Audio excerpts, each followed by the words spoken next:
And it's Good News at Noon with Mr. Dick Baumbach. How are you there, Mr. Baumbach? Doing absolutely great and good. You know, last week you teased us with this McDonald's employee finds stolen car at restaurant drive-thru. Yes. And what I thought we'd do, just for a little change of pace, we'll have 5 stories this week, because I still can't believe this McDonald's. Well, if it's that good, then let's talk about it. Okay.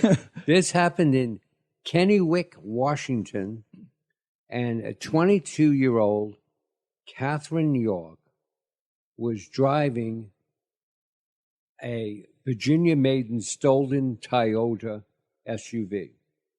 Okay, you get this one now? Yeah, okay. So she was driving the stolen Virginia's vehicle. SUV. And so she comes through the drive-thru. And it's the person that's working at the drive-thru's car? Yes. Oh, my goodness. And so she spots her car, and she thinks, I better call the cops. Holy smokes. That's like leaving your cell phone at the scene of the crime. Well, they found the car with stolen clothes at the Sears and J.C. Penney in the car. They were clothes from Sears and J.C. Penney. And Catherine York, by the way, she was charged with possession of a stolen vehicle while trying to get something at McDonald's.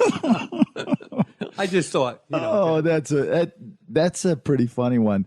So that everybody understands this, the person that drives through the drive-through is in the stolen vehicle of the person that is taking the order at the window.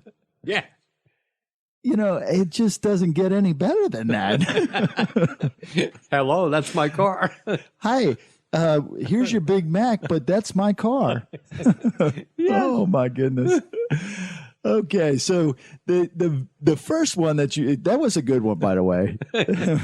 I'm glad you brought that one in. The first one that you did have on the list is about speed is the number one item on an 88-year-old's bucket list. Yep. Now, what is this all about? Well, this lady, she's a grandma, and her name is Flo Silvelli, and she's from New Hampshire, and she decided that the older people should be able to get up to speed. So she is doing everything, including jet skiing, hot air balloons, ski tubing, and on 2 weeks ago, she drove in a race car at 130 miles an hour. Wow. Wow. You know, that is on my bucket list. I wanted to go to the, I think it was the A.J. Foyt experience, but they've closed it down now over at the Disney complex. And it's one of those things that's just on my bucket list. My son went and they had one of these things that you could drive fast cars, and I think it was a Lamborghini. And the guy that was with him, he drives it first, and then gives him a test of what it feels like, and then he drives it. And he said he got it up to like 120 miles an hour on the track. That's amazing. Well, maybe that's what our other story, that lady should have done when she was going through the drive-thru. Right. She should have just flew right through there. Whoa, hey, forget about the Big Mac. I've got your car. No. The next one that you have is man leaves $1,000 tip for dog's surgery. Yeah. This is basically, again, somebody helping out somebody. And there was Christina Summit was tending bar at a Clinton, New Jersey Holiday Inn. And she noticed that she had on her a little tattoo of a dog's paw. She started a conversation with some customers, and she mentioned that her puppy was rushed to surgery, and because it swallowed a tennis ball. A tennis ball? Yes. And the vet bill was enormous, because it was literally, for her, it was like going to be $900. Holy smokes. So she explained the story, and she gave this gentleman a receipt for, his credit card, and he added a tip of $1,000 to cover the Wow, bill. that is awesome. You know, it's not cheap for pet surgeries, or if you have a pet in general, it's not very cheap most of the time because their medical bills are almost the same as ours. Exactly.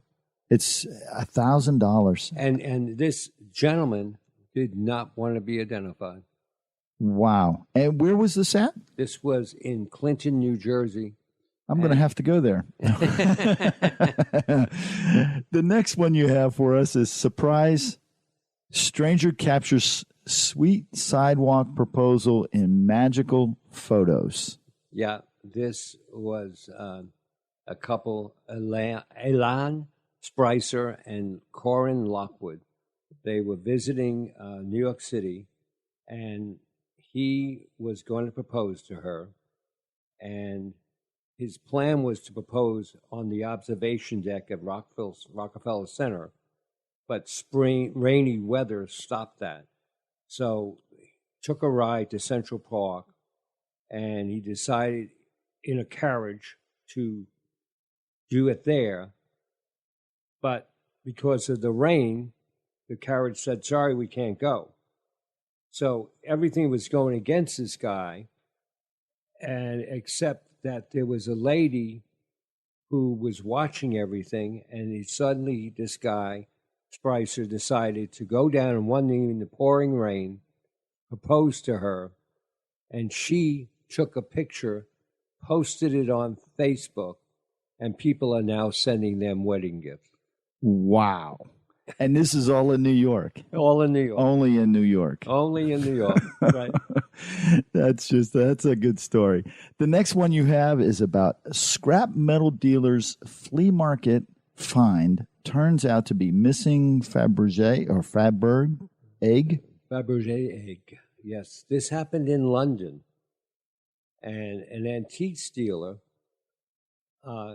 He had this gentleman come in, and he bought this egg because he said that he really wanted it for his wife, and he just thought it would be a good thing. So he paid $14,000 for it. Wow! It just looked like a nice egg, right? Well, then the buyer and seller, by the way, they want to remain anonymous, but he then took the egg to Christie's in London just to have it appraised. Now, so people understand what Christie's is. It's a auction appraisal house that's in the United States, but also in London. And so he wanted to make sure that the $14,000 that he paid for it was a fair price. Right. And he was notified that the egg is worth $18.5 million. $18.5 million. And he paid $14. Holy smokes. Now, did he get to keep it? Yeah. He got to keep it. And wow. It turns out that it contains the watch of one of Alexander III's wife. Wow. That's just, I go to the flea markets. I look through every one of the tables. I never see anything that is like, oh, that looks like that might be something, and you buy it. And these other people you read about or hear about, they go there, they pick up a picture, and they take the back off, and it's got an original writing of the Constitution or something in there. But did you hear what happened on Antiques Roadshow? No. Oh, this is recently.